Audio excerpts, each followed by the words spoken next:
పెళ్ళైనా పండగైనా వేడుక ఏదైనా పట్టుచీరల ప్రత్యేక వేదిక వారాహి సిల్క్స్.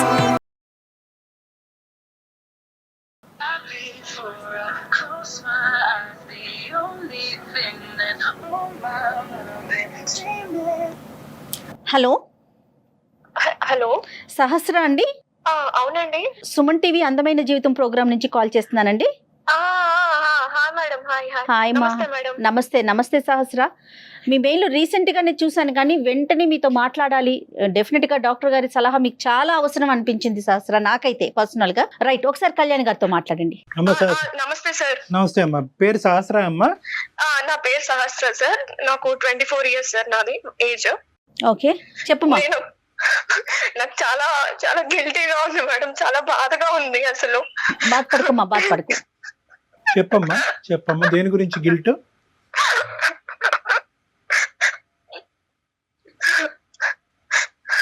బాధపడకు తల్లి, చెప్పు, ఒకసారి మాట్లాడు.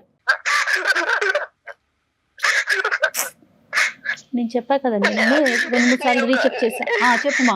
నేను ఒక ఇంటీరియర్ డిజైనర్ గా వర్క్ చేస్తున్నా మేడం బెంగళూరులో. Very good.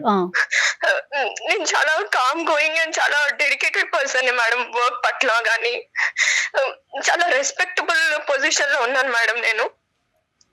అలాంటి టైంలో నేను ఒక నిండు ప్రాణాన్ని, పసి పిండాన్ని నేను చేతులారా చంపేశాను మేడం.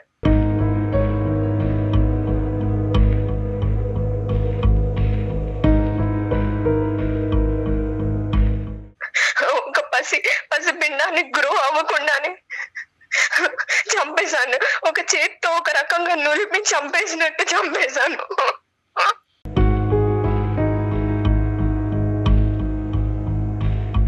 చెప్పినా ఏంటమ్మా, ఏం జరిగింది సహస్ర? నువ్వేంటి, చంపేయటం ఏంటి? అసలు ఏం జరిగిందమ్మా, కొంచెం డీటెయిల్డ్ గా చెప్పు. ఓకే సార్, చెప్తాను. చెప్పాను కదా సార్, నేను ఇంటీరియర్ డిజైనర్ గా ఒక కార్పొరేట్ కంపెనీలో వర్క్ చేస్తుంటే, అయితే అసలు ఎందుకు ఇంత గిల్టీగా, నిద్ర పట్టలేకుండా ఎందుకు ఇలా జరుగుతుందంటే సార్, నేను ప్రెగ్నెంట్ అయ్యాను సార్.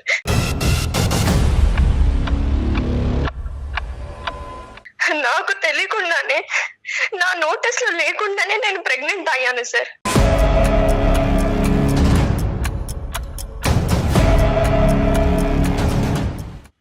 మీరు చెప్పండి సార్, అసలు ఒక నోటీస్ లేకుండా అసలు ప్రెగ్నెంట్ అవ్వడం అసలు ఏంటి సార్? ఇది కరెక్టేనా?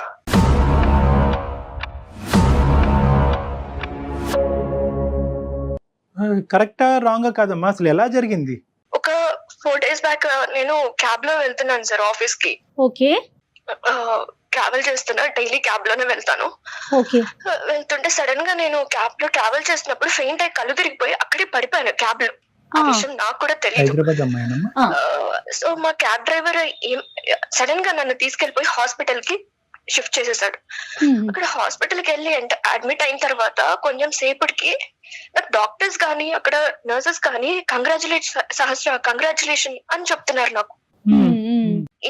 ఏమైంది, నాకెందుకు కంగ్రాచులేట్ చెప్తున్నారు మేడం మీరు? What I have done? నాకెందుకు? నేను హాస్పిటల్లో ఉండడం ఏంటి, నేను కళ్ళు తిరిగి పడిపోవడం ఏంటి అని వాళ్ళని క్వశ్చన్ చేశాను. లేదమ్మా, ఇదిగో నీ రిపోర్ట్స్, ఇలా నీ బ్లడ్ శాంపిల్స్ మేము టెస్ట్ చేసాము, ఇదిగో నీ రిపోర్ట్స్, ప్రెగ్నెంట్ అయ్యావు, పాజిటివ్ వచ్చింది అని చెప్పారు. నేను పాజిటివ్ అవ్వడం ఏంటి? మీరు ఎవరి రిపోర్ట్స్ ఎవరికి తెచ్చిస్తున్నారు? Might be reports mismatch అయిపోయాయేమో, వేరే వాళ్ళ రిపోర్ట్ సినిమాలో చూపించినట్టు వాళ్ళ రిపోర్ట్ నాకు ఇచ్చారేమో, ఒకసారి చూసుకోండి అని వాళ్ళ మీద గోల పెట్టేశాను మేడం. లేదమ్మా, ఇది నీ పేరే, చూడు సహస్ర ఉంది, నీ ఏజ్ ఉంది, మీ క్యాబ్ డ్రైవరే అడ్మిట్ చేశారు. లేదు ఇది నాది కాదు అని నేను అక్కడ అల్లరి చేసేసి నేను ఇంకా వెంటనే రిటర్న్ అయిపోయాను నా రూమ్ కి. నేను ఉండే హాస్టల్లో, బెంగళూరులో హాస్టల్లో ఉంటాను. నేను వెళ్ళిపోయాను. అసలు రూమ్ కి వెళ్ళి ఏడుస్తున్నాను మేడం, బాధపడుతున్నాను. నేను చేయడం ఏంటి, నేను ప్రెగ్నెంట్ అవ్వడం ఏంటి, నా శాంపిల్స్ టెస్ట్ చేసి నేను పాజిటివ్ అవ్వడం ఏంటి అని కంగారు పడుతున్నాను మేడం. నిద్ర పట్టట్లేదు నాకు. అసలు ఏం జరిగింది మొత్తం మళ్ళీ ఒకసారి నేను టెస్ట్ చేసుకున్నాను మేడం. టెస్ట్ చేసుకుంటే మళ్ళీ ప్రెగ్నెన్సీ పాజిటివ్ వచ్చింది.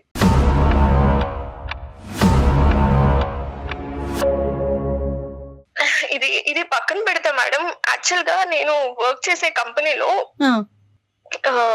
చాలా బెస్ట్ ఎంప్లాయ్ అని నాకు మంచి నేమ్ ఉంది మేడం. సూపర్. ఓకే. నేను చెప్పాను కదా, నాతో పాటు నా టీమ్ లో నేను వేసేది creative interior designing, creative work madam. నాదంతా ఆలోచనలు కానీ ఇవన్నీ క్రియేటివ్ ఆర్ట్ రిలేటెడ్ ఉంటది. నేను పనిచేసే 9 మందిలో నా టీమ్ లో నేనే ఒక బెస్ట్ పర్సన్. ఓకే. 1 మంత్ అలాగా మాకు best employee of the award అనే రివార్డ్ ఒకటి ప్రకటిస్తారనమాట. సో ఇలాగా ఏంటంటే ఒకటే ఫస్ట్ టైం నాకే వచ్చింది మేడం, సెకండ్ టైం నాకే వచ్చింది, గుడ్, థర్డ్ టైం కూడా నాకే వచ్చింది. ఓ సో 3 times నాకే వచ్చింది. మా టీమ్ యాక్చువల్ గా మా బాస్ ఎలాంటి వాడంటే అందరు అమ్మాయిల మీద కన్ను వేయడం కంటే నా మీద కన్ను ఎక్కువ ఉండేది అతనికి.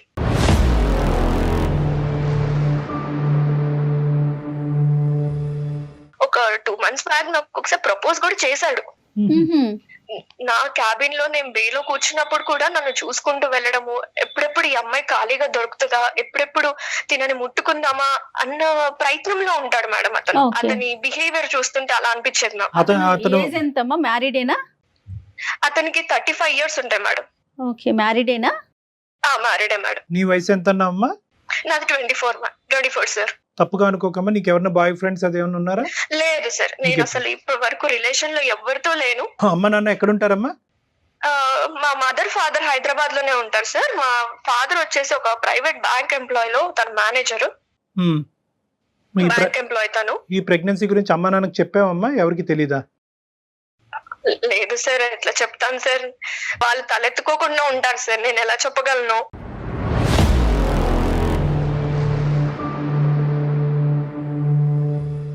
ఎవరితోనే షేర్ చేసుకున్నారా? మాకే ఫస్టా? మీకే ఫస్ట్ చెప్తున్నాను సార్, ఎందుకంటే నా బాధని చెప్పుకోలేక ఎవరితోటి, కొలీగ్స్ తో కానీ ఎవరితో చెప్పుకోలేక మళ్ళీ నన్ను డీగ్రేడ్ చేసి మళ్ళీ నన్ను వేలెత్తి చూపుతారని ఎవరికి చెప్పుకోలేదు సార్ నేను. ఈ బాస్ సంగతి కొద్దిగా చెప్పమ్మా.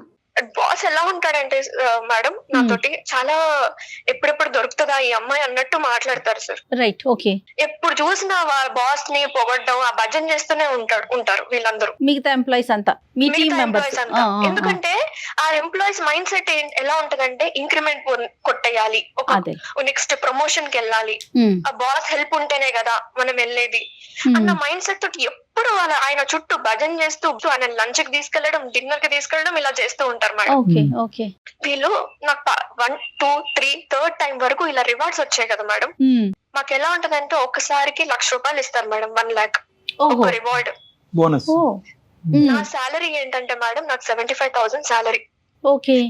నాకు బోల్డ్ అన్ని ఈఎంఐలు ఉన్నాయి. ఒక ఈఎంఐలకి నాకు 47,000 అయిపోతుంది మేడం. ఇంకా బెంగళూరులో ఉండడానికి ఖర్చులు అవన్నీ నేను చూసుకుంటాను, కొన్ని ఇంటికి పంపిస్తూ ఉంటాను. ఓకేమా.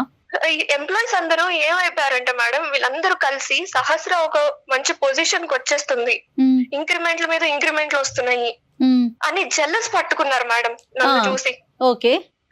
ఏంటి సహస్ర పార్టీ బాబా, నీకు ఫస్ట్ టైం వచ్చింది 1 lakh, సెకండ్ టైం వచ్చింది, థర్డ్ టైం కొట్టేసరికి హ్యాట్రిక్ కొట్టేసావు నువ్వు, అసలు నువ్వు చాలా గ్రేట్, నీకు 4 months సాలరీ కలిసి వచ్చేసింది, పార్టీ కావాలి మాకు, చాలా పెద్ద పార్టీ కావాలి, అసలు సరిపోదు మాకు ఇది అంటే, సరే పదండి లంచ్ కి వెళ్దాము, లంచ్ కి తీసుకెళ్తాను అని అన్నాను మేడం నేను. ఓకేమా. సో లంచ్ కి తీసుకెళ్దామా? లంచ్ కి మేము వెళ్ళమా ఏంటి? మేము బాక్సులు తెచ్చుకోలేమా మా ఇంటి నుంచి?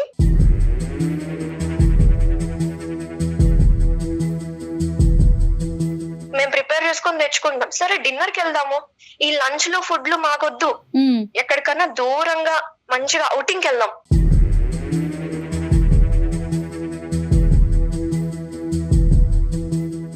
అవుటింగ్ అంటేనే నాకు అక్కడ కొంచెం తేడా కొట్టింది మేడం. అవుటింగ్ ఏంటి అని అయినా నాకు ఒకటి అర్థం కాదు డాక్టర్ గారు, వీళ్ళు పార్టీ అని అసలు తొబ్బేస్తున్నారు సార్ నాకైతే. చిన్న అది వాళ్ళేమన్నా నా ప్రాజెక్ట్ వర్క్ లో హెల్ప్ చేశారా వాళ్ళు? అమ్మా వెరీ కామన్ కదా సహస్ర, ఇది ఇప్పుడు ఒక ఆఫీస్ లో మనం కలిసి వర్క్ చేసుకునేటప్పుడు ప్రతి చిన్న ఇన్సిడెంట్ కి అదొక అంటే గెట్ టుగెదర్ లాగా అన్నమాట. అది పెద్ద భూతద్దంలో చూడాల్సిన విషయం కాదేమో తల్లి. కార్పొరేట్ కల్చర్ లో పార్టీ ఇవ్వడం కామనే, అందుకోసమే నేను లంచ్ కి వెళ్దాము, మన టీం అందరం వెళ్దాము, మన లంచ్ కి వెళ్దాం, మంచి రెస్టారెంట్ లో ఫుడ్ తిందాం అని చెప్పాను వాళ్ళ సార్. లంచ్ ఎక్స్పెక్టేషన్ ఏంటమ్మా, వాళ్ళకి ఏం కావాలి? అవుటింగ్ వెళ్ళాలి అంతేనమ్మా? సరే అంతే మీకు ఏం కావాలి అని అడిగితే మాకు మంచిగా గ్రాండ్ పార్టీ కావాలి, అవుటింగ్ కి వెళ్దాము, గ్రాండ్. గోవా వెళ్దాము అని అన్నారు సార్. గోవా.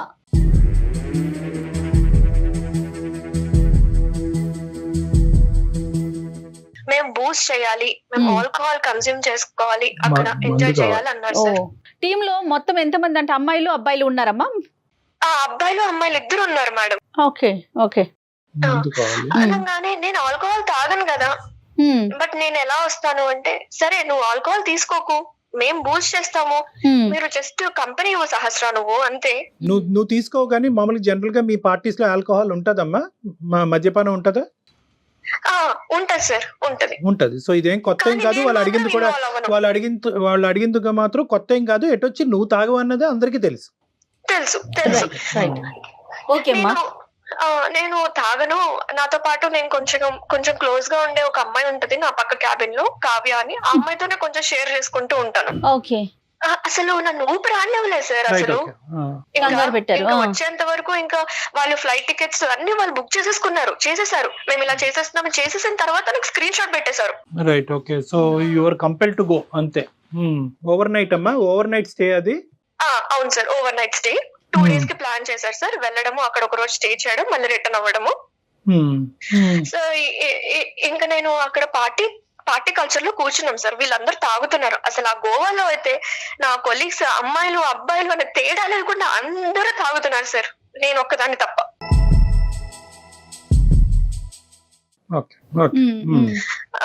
ఇంకా నాకు అయితే ఒక స్ప్రైట్ బాటిల్ ఇచ్చారు sir. Okay. 1 liter Sprite bottle ఇచ్చారు. ఇదిగో సహస్ర తీసుకో అన్నారు. స్ప్రైట్ బాటిల్ ఇచ్చినప్పుడు స్ప్రైటే కదా అని నేను ఏం చేశానంటే, ఇది సీల్ ఉందా లేదా అని కూడా చెక్ చేసుకున్నా సార్. సీల్ ఉందా? ఇది సీల్డ్ బాటిలా కాదా అని చెక్ చేసుకుంటే సీల్ ఉంది సార్. రైట్. ఎందుకు మీకు డౌట్ ఉండిందా సహస్ర? ఆల్రెడీ వాళ్ళు ఏమన్నా ఆల్కహాల్ ఈ కలిపారని? రోజుల్లో అది కామన్ కాబట్టి అమ్మాయి ఏమనుకుందంటే ఏమైనా లిక్విడ్ ఏమైనా రిమూవ్ చేసి కలుపుంటారేమో, సీల్ ఉంటే కనుక తిరగలేదు కదా అనుకుంది. ఓకే అమ్మా. Right sir, exactly. ఒక 2-3 సిప్స్, ఒక హాఫ్ గ్లాస్ అయిపోగానే నాకే కొంచెం తేడాగా, అది కొంచెం ఘాటుగా అనిపించింది. సరే అని నేను ఒక 1 గ్లాస్ తాగంగానే నేను అన్కాన్షియస్ అయిపోతున్నా సార్. నాకే కొంచెం డిజీనెస్ వచ్చేసి అంత కళ్ళు తిరుగుతున్నట్టు ఎలానో అనిపించింది.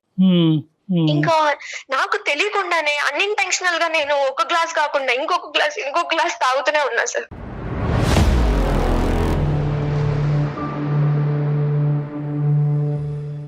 అలా నాకు వాళ్ళు ఇంటెన్సిఫై చేశారు సార్. అలాగా తాగిచ్చేలాగా, తాగు అన్నట్టు వాళ్ళు తాగుతూ నాకు పోస్తున్నారు.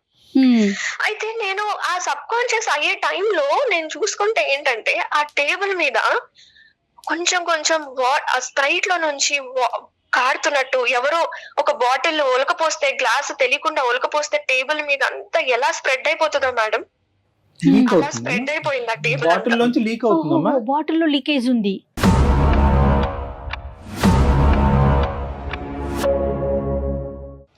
అయి ఉండొచ్చు మేడం.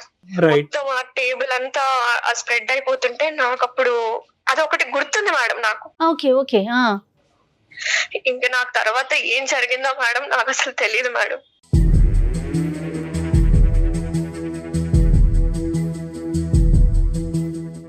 ఏం జరిగిందని ఆలోచించుకుంటే, నేను రీసెంట్ టైమ్స్ లో ఎవరెవరిని కలిసాను, ఎవరెవరు నన్ను కలిసారు అని ఆలోచించుకుంటే గోవాకి గుర్తొచ్చింది మీకు.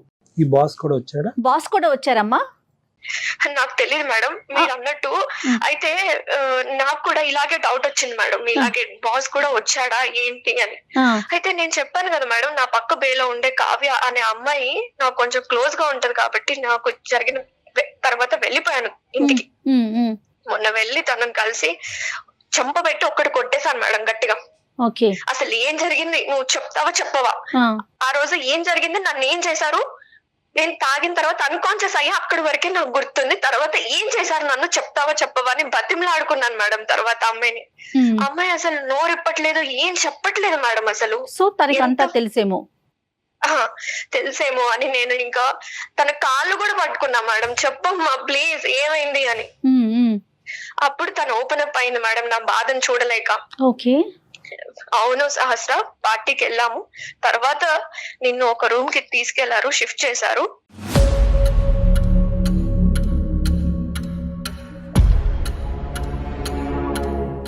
అక్కడి వరకే నాకు తెలుసు. తర్వాత నేను లేను అక్కడ, నేను పక్క రూమ్ కి వెళ్ళిపోయాను అని చెప్పారు మేడం. అయితే బాస్ వచ్చారా అంటే వచ్చుంటారు అని చెప్పింది మేడం తను.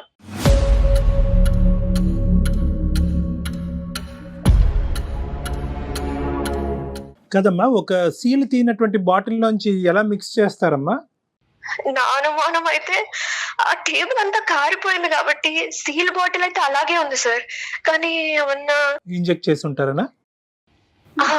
అయి ఉండొచ్చు సార్, ఇంజెక్ట్ చేసి ఎగ్జాక్ట్లీ ఉంటారు. కళ్యాణ్ గారు.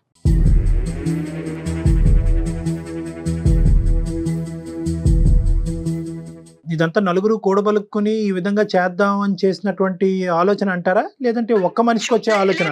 లేకపోతే బాస్ ఇనిషియేషన్ తీసుకొని ఇలా పార్టీ అడుగు వెళ్ళండి అని చెప్పుండొచ్చేమో సార్. ఐడియా ఒక్కళ్ళది అయ్యి ఉండొచ్చు, ఆచరించినటువంటి వాళ్ళు చాలా మంది అయ్యి ఉండొచ్చు అని అనిపిస్తుంది కదమ్మా. నాకు అనిపిస్తుంది సార్. అవును. రైట్. ఇది కాకుండా ఇంకేదైనా కొరిలేట్ చేసుకోగలుగుతున్నామా, లేదంటే ఎంత ఆలోచించినా కూడా ఈ ఒక్క సంఘటన బట్టే కొరిలేషన్ వస్తుంది? ఎందుకంటే ఇలాంటి పార్టీలు పదే పదే జరగవు నీ జీవితంలో. ఈ స్థాయి పార్టీ బహుశా ఇది ఒకటే అయి ఉంటుంది కాబట్టి. నాకు మీరు అంటున్నట్టు కోరిలేట్ చేసుకోవాల్సిన ఒక గెస్సింగ్స్ గానీ సజెషన్స్ గానీ ఎక్కడ కనిపిస్తున్నాయి అంటే సార్, ఆ అమ్మాయి దగ్గరికి వెళ్ళినప్పుడు అవును నిన్ను ఒక రూమ్ కి తీసుకెళ్లారు, ఇంకంతే, ఇట్స్ క్లియర్ అమ్మా. తీసుకెళ్లారు. అలాగే ఆ బాసే ఇనిషియేట్ చేసి ఉంటాడు, అతను కూడా గోవా వచ్చి ఉంటాడు సార్ డెఫినెట్ గా. నేనైతే అబార్షన్ చేయించేసుకున్నా సార్. ఎందుకంటే ఇంకా నా లైఫ్ ఏముండదు సార్, ఇంకా నా లైఫ్ క్లోజ్ అయిపోయినట్టే. ఆ లోపల ప్రాణాన్ని నేను ఇంకా గ్రో చేస్తూ ఉంటే ఒక్కొక్క రోజు పోయే కొందికి, రోజులు గడిచే కొందికి ఇంకా నేనే డేంజర్ జోన్ లో పడుతున్నాను సార్.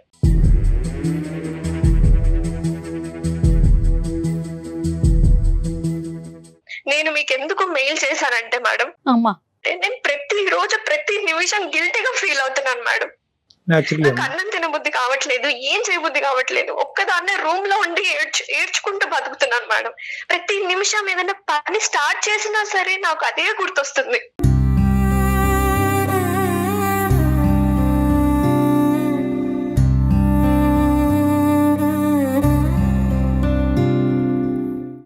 ఆ గిల్టీనెస్ అనేది నాకు లేకుండా మీరు ఎలాంటి సలహా చెప్పినా సరే నేను దాన్ని యాక్సెప్ట్ చేస్తాను సార్.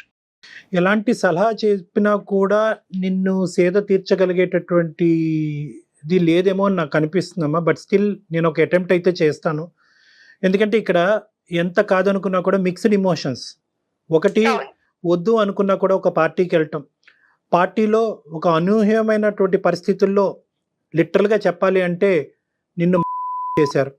ఒకరు చేశారా, నలుగురు చేశారా అనేటటువంటిది అర్థం కానటువంటి దుర్భర పరిస్థితి. ఒకరు చేస్తే ఎంతమంది సహకరించారు అనేటటువంటి పరిస్థితి.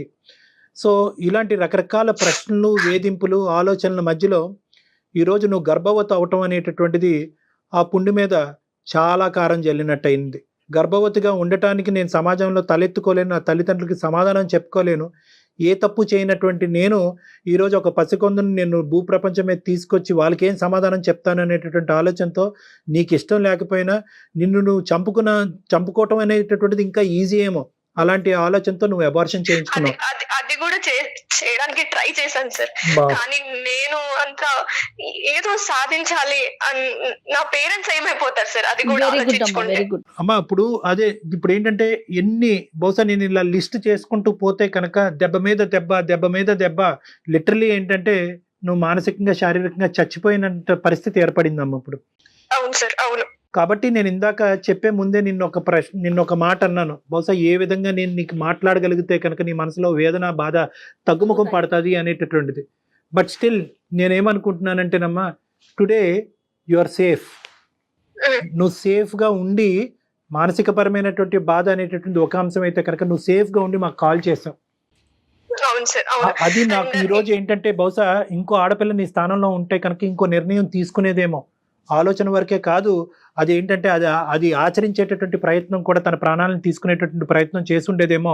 ఈరోజు నువ్వు మాకు ఫోన్ చేయటం అన్నది నిజంగా నేను చాలా ఆనందపడుతున్నానమ్మా. Thank you. నువ్వేం చేసుకోకుండా ఈరోజు ఇక్కడైనా నాకు ఒక సలహా సూచన దొరుకుతుందేమో. నా బాధని ప్రధానంగా ఇటువంటి పరిస్థితుల్లో ఒక ఆడపిల్లకి కావాల్సింది ఏంటంటే తన బాధని పంచుకోవాలి. ఓదార్పు ఓదార్పు పంచుకోవాలి, ముందు మాట్లాడగలగాలి. అసలు ఈ చేయాలి. అసహజమైనటువంటి పరిస్థితి నాకైనా ఎవరికన్నా ఉంటది. నాతో పాటు ప్రయాణించేటటువంటి వాళ్ళు ఇంత దుర్గతానికి, ఇంత భయంకరమైనటువంటి దానికి పూనుకునేటటువంటి దానికి అవకాశం ఉందా? నేను ఎక్కడన్నా తప్పు చేశానా? ఆ. ఈ రోజు అబార్షన్ చేసుకుని నేను తప్పు చేశానా, మంచి చేశానా, నేనేంటి ఒక ప్రాణాన్ని తీయటం ఏంటి అనేటటువంటి ఇలాంటి రకరకాల ప్రశ్నలు, ఆ భారమైనటువంటి ప్రశ్నలు మోసుకుంటూ నువ్వు మా వరకు వచ్చావు, నిన్ను ఏమీ చేసుకోలేదు అనేటటువంటి అన్నిటికంటే నాకు ఆనందింపేటటువంటి అంశం అమ్మ. అవును సార్. నీలాంటి పరిస్థితిలో ఉన్న ఆడపిల్లని ఫస్ట్ ప్రధానంగా నేనేమని చెప్తానంటే, ఇది చెప్పండి సార్. నీకు జరిగింది ఎవరికి జరగకూడదు అంటే కనుక ఈ ప్రయాణం ఇక్కడి వరకు ఆగకూడదమ్మా. నీకు జరిగింది వేరే వాళ్ళకి జరగకూడదు అంటే కనుక ఇది గోప్యంగా దీన్ని ఇన్వెస్టిగేషన్ వరకు తీసుకెళ్ళగాలి, పోలీసుల వరకు తీసుకెళ్ళటం అనేది చాలా ఇంపార్టెంట్. సార్ లేదు సార్, కానీ అది మాత్రం చెప్పకండి సార్ ప్లీజ్. ఎందుకంటే నాకు ఆ పోలీస్ స్టేషన్ కి వెళ్ళి ఈ క్రైమ్ నన్ను నేను ఫేస్ చేసుకోవడానికి నాకంత ఇప్పుడు లేదు సార్ అంత. అమ్మ ఆ మాట కూడా ఏ ఆడపిల్లకు కూడా, నీ స్థానంలో నిలబడినటువంటి ఏ ఆడపిల్లకు కూడా పోలీస్ స్టేషన్ వరకు వెళ్ళి మళ్ళీ ఈ కథంతా చెప్పి నువ్వే తప్పు చేసేవేమో, నీకెంతమంది బాయ్ ఫ్రెండ్స్ ఉన్నారు అనేటటువంటి ఇలాంటి రకరకాల ప్రశ్నలు, అనుమానాలు, ఇన్వెస్టిగేషన్స్ తట్టుకోలేక ఏ ఆడపిల్ల వెళ్ళటానికి ఇష్టపడదమ్మా. సహస్ర ఒకటే కాదు, ఈ పరిస్థితిలో ఉన్న ఏ ఆడపిల్ల ఎక్కడికన్నా వెళ్తాదేమో కానీ పోలీస్ స్టేషన్ వరకు వెళ్ళటానికి ఇష్టపడలే. కానీ నువ్వు అడిగినటువంటి రెండు అంశాల్లో ఒక ముఖ్యమైనటువంటి అంశం, నాలాంటిది వేరే ఆడపిల్లకి జరగకూడదు అంటే కనుక దానికి ఇది ఒక సొల్యూషన్ అన్నట్టుగా నేను చెప్తున్నాను. ఇది ప్రధానమైనటువంటి సొల్యూషన్గా చెప్తున్నాను. ఎందుకంటే నీ ఆఫీస్లో వేరే ఆడపిల్లలు ఉన్నారు. ఇప్పుడు నువ్వు రేపు రిజైన్ చేసావు అనుకో, ఆ స్థానంలో వచ్చి కూర్చునేటటువంటి వేరే ఆడపిల్లలకి జరగదు అనేటటువంటి గ్యారంటీ ఏంటి? పోలీస్ స్టేషన్ అనగానే తను పోలీసులు మగవారే ఉంటారు అనుకుంటుందేమో. షీ టీమ్స్ ఉన్నాయి అమ్మా ఇప్పుడు ఇవాళ రేపు మనకి. అంటే ఇప్పుడు ఏంటంటే తన ఆలోచన ఏంటంటే కనుక ఇప్పుడిప్పుడే ఇది ఏంటి, ఇది ఏం జరిగింది అనేటటువంటి ఒక క్లారిటీ వస్తుంది. ఎందుకంటే ఇప్పుడుకొచ్చి నువ్వు ఎవరితోనే మాట్లాడలేదమ్మా. ఫస్ట్ టైం నువ్వు మాతో మాట్లాడటం వల్ల నీకు ఒక డిఫరెంట్ వ్యూ పాయింట్, ఒక డిఫరెంట్ ఆలోచన. బహుశా నేను ఒక్కదాన్నే కాదు, ఇలాంటి సఫర్ అయ్యేటటువంటి చాలా మంది ఆడపిల్లలు ఉన్నారు, వాళ్ళు ఏం చేసుంటారు అనేటటువంటిది మొట్టమొదటిసారిగా నువ్వు మా నోటి వెంట వింటున్నావు. కాబట్టి నువ్వు కూల్గా కూర్చొని ఆలోచిస్తే కనుక, ఓహో బహుశా నేను ఇలా చేయొచ్చు, నేనేమి ఇక్కడ తప్పు చేయలేదు. ప్రధానమైనటువంటి అంశం నువ్వు ఇక్కడ గుర్తుపెట్టుకోవాల్సింది ఏంటంటే, సహస్ర అనేటటువంటి ఈ అమ్మాయి ఏ తప్పు చేయలేదు, ఇంక్లూడింగ్ ఏ తప్పు చేయలేదు. Very good. నువ్వు ఎప్పుడు కరెక్ట్గా నీ తల్లిదండ్రులు ఏ నమ్మకంతో అయితే కనుక నేను బెంగళూరు పంపించి అక్కడ ఒంటరిగా నీ చేత ఉద్యోగం చేపిస్తున్నారో, నీ కళనే నువ్వు నమ్ముకున్నావు, నీ కెరియర్ని నేను నమ్ముకున్నావు, కాబట్టి దాని మీద నువ్వు నిలబడ్డావు. సో అప్పుడు సహస్ర ఒకటే, ఇప్పుడు సహస్ర ఒకటే. ఎప్పుడు కూడా నువ్వు క్లియర్ అండ్ క్లారిటీగానే ఉన్నావు, నువ్వు ఎప్పుడు కూడా ఆనిముత్యంలాగే ఉన్నావు. కాబట్టి నువ్వు బాధపడవలసినటువంటి అవసరం లేదు. నెంబర్ 1, పోలీసుల వరకు వెళ్ళటం అనేటటువంటి అంశం వెనకతల చాలా ఇంపార్టెంట్ ఆస్పెక్ట్ ఉందమ్మా. అంటే నన్ను ఇలా చేసినటువంటి వాళ్ళు శిక్షించడం అనేటటువంటిది కాదు, ఇలా చేయకపోతే కనుక, నువ్వు అలా నమ్మి ఆ దారిలో వెళ్ళకపోతే కనుక రేపొద్దున వాళ్ళు ఏమనుకుంటారు, ఓ ఆడపిల్లలు అంటే కనుక మనం ఇలా వాడుకోవచ్చు. పార్టీలో అనేటటువంటి మభ్య పెట్టి వాళ్ళని ప్రెషర్ పెడితే కనుక, అయ్యో పార్టీ ఇవ్వకపోతే కనుక నాతో పాటు ప్రయాణం చేసేటటువంటి వాళ్ళు దూరం అవుతారేమో, వాళ్ళు నేను పీనాస్లా కనిపిస్తానేమో, ఇంకో విధంగా కనిపిస్తానేమో అనేటటువంటి ఉద్దేశంతో ఆడపిల్లలు ఇలా లొంగిపోతారన్నమాట అనేటటువంటి మెసేజ్ నువ్వు వాళ్ళకి ఇస్తున్న దాని అవుతావు. రేపొద్దున ఆడపిల్లల్ని ఏ విధంగా వాడుకోవచ్చు అనేటటువంటి ఆలోచన వాళ్ళకి ఇస్తున్నాం. రేపొద్దున మనం ప్రత్యక్షంగా కలపకపోయినా, వాళ్ళు మందు కొట్టకపోయినా, తాగకపోయినా కూడా ఇలా మబ్బి పెట్టి మాయ చేసి ఈ విధంగా మత్తు పానీయాలు ఇచ్చి ఆడపిల్లను మనం లొంగ తీసుకోవచ్చు అనేటటువంటి మెసేజ్ మనకి ఇస్తున్నాం. ఈ రోజు సహస్ర ఇంది, రేపు ఇంకొక అమ్మాయి అవుతుంది, ఆ ప్లేస్ లో ఇంకొక అమ్మాయి ఉండొచ్చు కదా అనేసి అంటున్నారమ్మా. అందుకోసమే నేను ముందుకు వచ్చాను మేడం. బట్ ఈ పోలీసులు క్రైములు మాత్రం అసలు చెప్పకండి. మా వ్యవస్థ చాలా మారింది తల్లి. వ్యవస్థ దయచేసి నా మాట ఒక్కసారి నమ్ము. నువ్వు ఎంత చీదరించుకున్నా, ఎంత అసహించుకున్నా, ఎంత కరెక్ట్ కాదు అనుకున్నా, నా సబ్జెక్ట్ ఎంత బహిర్గతం అవుతుందని నీకు అనుకున్నా కూడా వ్యవస్థ చాలా మారింది. అన్నీ కూడా చాలా గోప్యంగా ఉంటుంది. ఒక ఆడపిల్లకి ఇచ్చేటటువంటి ప్రైవసీ బహుశా ఈ రోజుల్లో మనం ఉండేటటువంటి వ్యవస్థలో చాలా ఇంపార్టెంట్ ఆస్పెక్ట్ కింద మారిపోయింది. సో ఎవరికి కూడా మూడో కంటికి తెలియకుండా కూడా ఇన్వెస్టిగేషన్ నడిపించవచ్చు. అందరినీ ఎవరైతే ఉన్నారో వాళ్ళందరినీ కూడా బోన్లోకి లాగచ్చు, శిక్షించవచ్చు. రేపొద్దున సమాజానికి చాలా మంచి సేవ చేసేటటువంటి ఒక గొప్ప వ్యక్తిగా నువ్వు మారుతావు. సో దీనంతటి వల్ల నాకేంటండి అని నువ్వు అడగచ్చు. నీకేంటంటేనమ్మా, నువ్వు అప్పుడు ఎప్పుడు కూడా నువ్వు పెర్ఫెక్టే, నువ్వు బాధపడవలసినటువంటి అవసరం లేదు. ఎటొచ్చి బిడ్డను చంపుకున్నాను సార్ కాబట్టి నేను అబార్ట్ చేసుకోవటం అనేది, నేను ప్రాణాన్ని తీసుకోవటం అంటే కనుక దానికి ప్రాణాన్ని తీసేయటం అనేటటువంటి ఒక లేబుల్ పెడితే కనుక గిల్ట్తో చచ్చిపోతావు అమ్మా. నిన్ను నువ్వు కాపాడుకునేటటువంటి ప్రయత్నంలో నువ్వు ఆ ఆలోచన రావటంలో, ఆ ఆలోచన నీకు రావటం ఎటువంటి తప్పు కాదమ్మా. నేను అనుకోవటం ఆలోచన తప్పు కాదు. ఎందుకంటే కనుక ఈ రోజు నీ తల్లిదండ్రులకు నువ్వు సమాధానం చెప్పుకోవాలి, సమాజానికి సమాధానం చెప్పుకోవాలి. రేపొద్దున పెళ్లి అనే భవిష్యత్తు నీకు ఉంది, రాబోయేటటువంటి భర్తకు నువ్వు సమాధానం చెప్పుకోవాలి. ఒక బిడ్డను తీసుకుని నడి సమాజంలోకి నువ్వు వెళ్తే కనుక ఈ సమాజం నిన్నేం గౌరవంగా చూడదమ్మా. నిన్నేమంటది అంటే అదిగో ఏదో తప్పు చేసింది కాబట్టి ఈ రోజు బిడ్డను ఎత్తుకుని తిరుగుతుంది, ఈ అమ్మాయి తప్పుడు మనిషి అని చెప్పి ఏ క్యారెక్టర్ అయితే కనుక నువ్వు నీ తల్లిదండ్రులు ఎప్పుడు కూడా కల్లో కూడా ఊహించుకోరో ఆ ముద్ర నీ మీద పడబోతుంది. కాబట్టి ఈరోజు నువ్వు సమయస్ఫూర్తితోనే ఒక ఆలోచన చేసావని నేను అంటున్నానమ్మా. ఒకప్పుడు నువ్వు అబార్ట్ చేసుకోకుండా మా దగ్గరికి వచ్చుంటే కనుక తల్లి ఇది నీ ఇష్టం, నీ ఆలోచన బట్టి నువ్వు నిర్ణయం తీసుకో, మేము దాని మీద ప్రెషర్ చేయలేము, అలా చేయటం అనేటటువంటి చట్టరీత్యా వ్యతిరేకం అని చెప్పుండేవాళ్ళం. కానీ నువ్వు ఆల్రెడీ ఒక నిర్ణయం తీసుకుని దాన్ని ఆచరించావు కాబట్టి నువ్వు చేసినటువంటి దాంట్లో గిల్ట్ ఫీల్ అవ్వాల్సినటువంటి అవసరం లేదు. నిన్ను, నీ కుటుంబాన్ని, నీ ఫ్యూచర్ని కాపాడుకునేటటువంటి ప్రయత్నంలో నువ్వు తీసుకున్న నిర్ణయం కాబట్టి దాన్ని నేను తప్పుగా అయితే నేను భావించట్లేదు, ఆ విధంగా నేను చూడట్లేదు. ఇప్పుడు కూడా ఇంతకు ముందు మీరు కాల్ చేయక ముందు కూడా నాకు అదే గిల్ట్ ఉంది సార్. ఇప్పుడు మీతో మీరు చెప్పే సలహా కానీ మీరు నన్ను మోటివేట్ చేసే మాటలు కానీ నాకు కొంచెం ఇప్పుడు మనశ్శాంతిని ఇస్తుంది సార్. రిమూవ్ దట్ మాస్క్ అమ్మా, నువ్వేం తప్పు చేయలేదు. ఎటొచ్చి నీ ఎజెండా ఒక్కటే. నీ ఎజెండా ఈ రోజు ఏదన్నా ప్రైమరీ గారు ఈ రోజు మాట్లాడుకుంటే నాకు 0.5% కూడా 0.05% కూడా నాకు ఈ రోజు సహస్ర తప్పు చేసినట్టు నాకు అనిపించట్లేదు. ఇలాంటివి జరిగినప్పుడు గొంతు విప్పి మాట్లాడండి. మీ మనసులో ఉండేటటువంటి బాధని నీకు నచ్చినటువంటి వాళ్ళని చెప్పండి. ఒకప్పుడు అవకాశం ఉంటే కనుక నిన్ను ఇబ్బంది పెట్టేటటువంటి వాళ్ళని శిక్షించి రేపొద్దున వాళ్ళకి బుద్ధి వచ్చేటటువంటి విధంగా ఈ ప్రాసెస్ కంటిన్యూ అవ్వకుండా అరికెట్టేటటువంటి ప్రయత్నం కూడా మీరు చేయండి. చాలా ముఖ్యమైనటువంటి అంశం ఉంది. నువ్వు ఎక్కడన్నా ఒక ఆలోచనలో ఒక చిన్నపాటి తప్పిదం జరిగింది అంటే కనుక అక్కడే జరిగింది. నీ భావం గురించి, నీ యొక్క వ్యక్తిత్వం గురించి, నీ మనసులో ఉండేటటువంటి ఆలోచన గురించి ఎప్పుడు కూడా ఏ ఆడపిల్లైనా నిలబడాలమ్మా. నాకు పార్టీలు నచ్చవంటే నచ్చవు, అంతే, ఫుల్ స్టాప్. నో అంటే నోనే. రండి, ఒక బిర్యానీ ప్యాకెట్ తెచ్చుకుని ఇక్కడ టేబుల్ మీద కూర్చొని తిందాం సరదా. అంతేగాని వాళ్ళు ఆ మొహమాటానికి పోయి వీళ్ళు ఏదన్నా అనుకుంటారేమో 3 మొహమాటానికి పోయి ప్రధానమైనటువంటి అంశం అమ్మా, ఎక్కువ శాతం ఇలాంటివి జరిగేటటువంటి ఎక్కడ జరుగుతాయంటే కనుక మనకు తెలియనటువంటి ప్రాంతంలో మనకు తెలిసినటువంటి మనుషులు చేస్తారు. మీరు స్టాటిస్టిక్ చూడండి. మీరు స్టాటిస్టిక్ పరంగా చూసుకుంటే కనుక, క్రైమ్ స్టాటిస్టిక్స్ పరంగా చూసుకుంటే మీకు అప్పటికే హింట్ ఉంది. వీడు టచ్ చేయడానికి ట్రై చేస్తున్నాడు, ప్రపోజ్ చేయడానికి ట్రై చేస్తున్నాడు, వీళ్ళు ఏదో దుర్బుద్ధి పుట్టింది, వీడు గోవా వరకు వెళ్దాం అంటున్నాడు అంటే కనుక ఆలోచన వీడిదా మిగతా వాళ్ళదా? బహుశా వీడు వాళ్ళ మీద ఒత్తిడి తీసుకొచ్చి మొత్తం అందరూ మూకమ్మడిగా నన్ను అక్కడ తీసుకెళ్తున్నారా? లేదు, అలా తీసుకెళ్ళట్లేదు అని అనిపించినా కూడా 99.5% అలా తీసుకెళ్ళడం అని అనిపించినా కూడా 0.5% ఎక్కడో చూడ మీ అంతరాత్మ మిమ్మల్ని ప్రశ్నిస్తూ ఉంటుంది, మిమ్మల్ని గుచ్చుతూ ఉంటుంది. దాన్ని నమ్మండి. 0.5% డౌట్ వచ్చినా కూడా అరే బాబు మీ పార్టీలకు ఒక దన్నం, నేను ఎక్కడికి రానురా, కావాలంటే ఇక్కడ తిందాము, నేను ఇలా వెళ్తున్నానంటే తెలిస్తే కనుక మీ అమ్మ నాన్నమే తోసేయండి. మా అమ్మ నాన్న నన్ను నరికి పోగులేస్తారు, నేను రాను, నాకు అది అలవాట్లేదు, అది మా సాంప్రదాయం కాదు, మా పద్ధతి కాదని చెప్పి కొట్టిపారు. రైట్. ఇది ఓన్లీ సహస్ర కాదు కళ్యాణ్ గారు, ఈ వీడియో చూసే ప్రతి ఆడపిల్లకి మీరు చెప్పే మాటలు ప్రతి ఆడపిల్ల మనసుకు తీసుకోవాలి. సహస్ర అందుకోసమే సార్ ప్రతి అమ్మాయి ఇలాంటి సిచ్యువేషన్ ఇది కాకపోయినా వేరే రకంగా, పార్టీ కాకపోయినా వేరే రకంగా ఫేస్ చేస్తున్నారు సార్. జరగకుండా ఉండాలి. అమ్మ, నీకున్న టాలెంట్, నీకున్న స్కిల్, నీకుండేటటువంటి బలాలకి నీకు ఎక్కడైనా కూడా రెడ్ కార్పెట్ వేసి జాబ్ వస్తారు. కాబట్టి తక్షణ కర్తవ్యం నువ్వు ఇమీడియట్ గా ఏంటంటే ఈ ఉద్యోగానికి రిజైన్ చేయి. ఉద్యోగానికి రిజైన్ చేసి వాళ్ళకి గుడ్ బై చేయి. ఎందుకంటే పదే పదే అటువంటి వాతావరణంలోకి నువ్వు వెళ్ళి వీడు చేశాడా అని ఆలోచించుకుంటే నీకు పిచ్చి పడుతుంది. నెంబర్ 2 ఏంటంటే అస్సలు ఎటువంటి సంకోచం లేకుండా కావాలంటే మేము మొత్తం మన అందమైన జీవితం టీం మొత్తం అంతా కూడా నీ వెంటంటూ ఉంటారు, నీకు కావాల్సినటువంటి సపోర్ట్ ఇస్తారు. మనందరం కలిపి ఏ పోలీస్ స్టేషన్లో కంప్లైంట్ పెడదాం, ఆ పోలీస్ స్టేషన్లో మనం కంప్లైంట్ పెట్టి వాళ్ళందరినీ శిక్ష పడేటటువంటి విధంగా ఎవరైతే ఇందులో ఇన్వాల్వ్ అయ్యి ఉన్నారో, ఆలోచన వచ్చినటువంటి వాళ్ళు, ఆచరించినటువంటి వాళ్ళు, దాచిపెట్టినటువంటి వాళ్ళు, ముగ్గురిని శిక్షించాలి. మా దగ్గరికి రా, లేదంటే మా కాంటాక్ట్ నెంబర్ ఇస్తాము, నువ్వు మా దగ్గర రా, ఇంకా కూర్చొని మనం డిస్కస్ చేసుకుందాం. ఎందుకంటే మీ పేరెంట్స్ని ఇందులో ఇన్వాల్వ్ చేయాలని నువ్వు అనుకోవట్లేదు కాబట్టి, నువ్వు మేజర్ కాబట్టి నీకు ఆ నిర్ణయం తీసుకునేటటువంటి హక్కు ఉంది. నీకు ఆ ధైర్యాన్ని నింపి అక్కడి వరకు తీసుకెళ్లేటటువంటి బాధ్యత మాది. సార్ నేను ఫస్ట్ దీంట్లో నుంచి, ఈ గిల్టీనెస్ లో నుంచి నన్ను నేను మనిషిలాగా చూసుకున్న తర్వాత నేను ట్రై చేస్తాను sir. Of course you take your time, but this is the agenda. Okay sir, మీరు చెప్పిన సలహా నేను ట్రై చేస్తాను సార్. బట్ ఫస్ట్ అయితే నన్ను నేను కోలుకొనివ్వండి సార్.